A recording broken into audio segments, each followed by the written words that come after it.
इस 12 अक्टूबर के बाद मार्शल लॉ नहीं लग सकेगा, लेकिन जो सिविलियन की बालादस्ती है उसको आज भी कबूल नहीं किया जा रहा।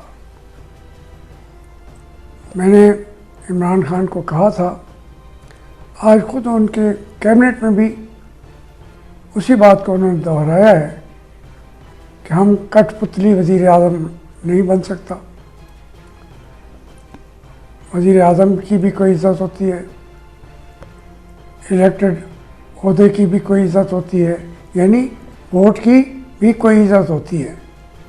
ये नारा ये नवाज शरीफ 1990 से लगाया है और उसके ऊपर बहुत सारी उन्होंने मुश्किलात का सामना भी किया है। 12 अक्टूबर जो 22 साल पहले आया था उसका तो मैं चश्मदीद गवाह हूँ।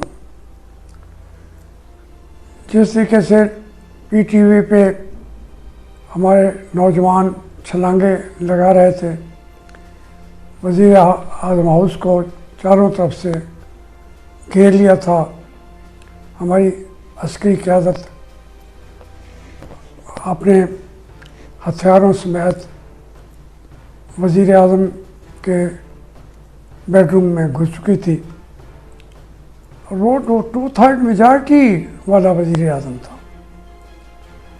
आज का वज़ीर आज़म तो माइनॉरिटी का वज़ीर आज़म है, लेकिन चीफ एग्जीक्यूटिव वही है।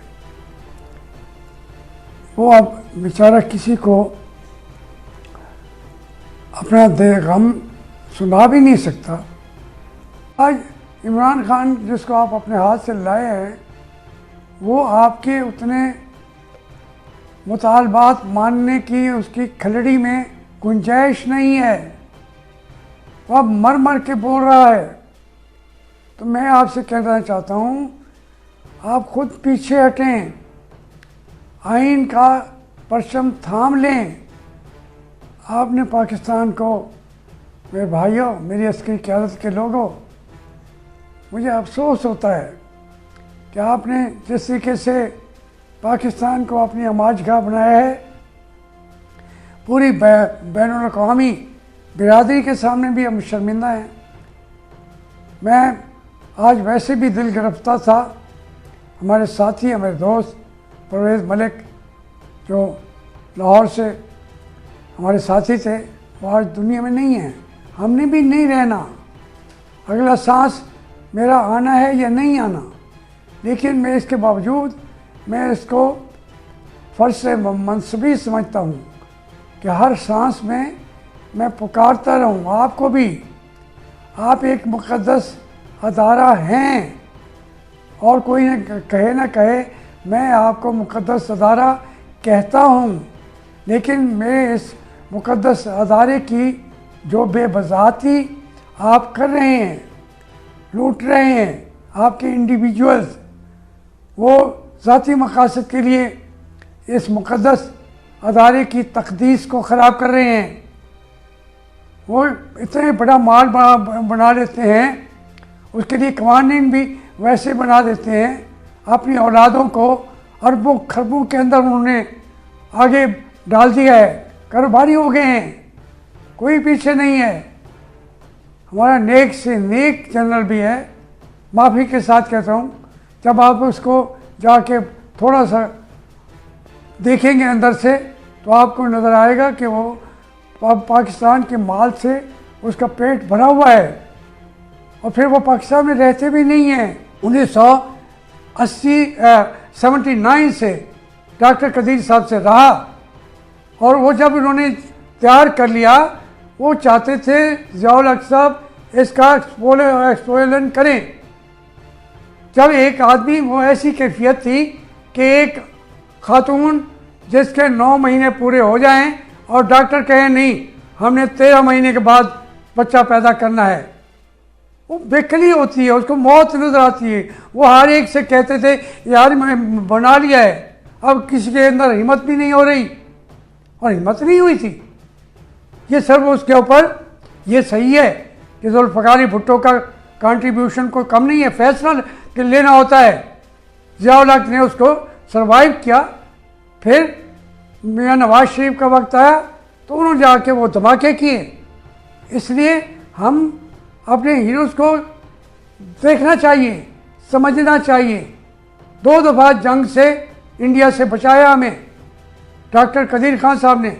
और फिर जब मियाँ नवाज शरीफ फैसला कर रहे थे, उनको गिले भी थे, शिकवे भी थे, क्योंकि डॉक्टर समरकंद आगे आ गए थे और वो कम भी नहीं थे, अब वो भी रिटायर शायद हो गए हैं। तो ये क्योंकि प्रोसेस है, डॉक्टर कदीर साहब को गिले शिकवे थे, लेकिन जब भी ज़रूरत पड़ी मैं उनके लिए सीना सपुर होकर खड़ा हो गया, हर जगह पे बात की, हर फोरम पे बात की।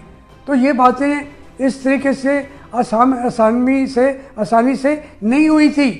तो आज हम उस हीरो को जिस तरह से दुनिया के सामने ज़ीरो बनाकर पेश कर रहे हैं, वो ज़ीरो नहीं होगा। डॉक्टर कदीर से 42 साल से मुसलसल मेरा रब्ता रहा है और उन्होंने जिस तरीके से ज़िंदगी गुजारी वो यकीनन एक साले इंसान थे।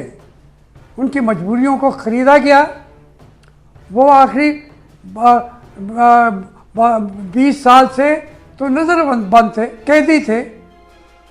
और ये उन्होंने हमें सबसे पहले बता दिया सऊदी कौंसिल के ज़ोराने में। मुशाहिद हुसैन सैयद, मुझे और अब्दुल अजीज़ एडमिरल थे या क्या थे, उनको तीनों को अलग लेके कहा मेरियट होटल में कि जनाब मेरे पास फ़ौज के जवान आ गए थे। उन्होंने कहा हम तुम्हें मार के तुम्हारी हड्डियां तोड़ देंगे। फिर मुझे धमकी दी कि हम तुम्हारे ऊपर ये मुसल्लत करते रहते हैं, अपनी ज़बान को बंद रखो। उन्होंने कहा जी मैं किधर जाऊँ, किससे बात करूँ। अब अगर ये बात आप मुशाहिद हुसैन सैयद से पूछें, मैं समझता हूँ कोई इतनी उनके अंदर कमज़ोरी नहीं है, मेरी इस बात की गवाही देगी। ये तो इशारे के साथ हो रहा था। जो मोहसिन पाकिस्तान है, जो इसका हमारा बच्चा हमारा आने वाली नस्लों का बच्चा उसकी वजह से महफूज है। तो इस तरीके से हम मुसलसल अपने हीरोज़ को ज़ीरोज़ बनाते चाहते हैं। और वो परवेज़ मुशर्रफ आप है कहाँ, जिसके लिए जज ने फैसला दिया था कि केस को 3 दिन तक फांसी पे लटकाया जाए, वो कहाँ है। YouTube पर Googly TV देखने के लिए youtube.com की सर्च बार में Googly TV टाइप करें। Googly TV के पेज पर सुर्ख रंग के सब्सक्रिप्शन वाले बटन पर क्लिक करना ना भूलिए। YouTube पर अपलोड होने वाली वीडियो से बाखबर रहने के लिए बेल आइकॉन पर क्लिक कीजिए। आपको हर नई आने वाली वीडियो के बारे में नोटिफिकेशन मौसूल हो जाएगा।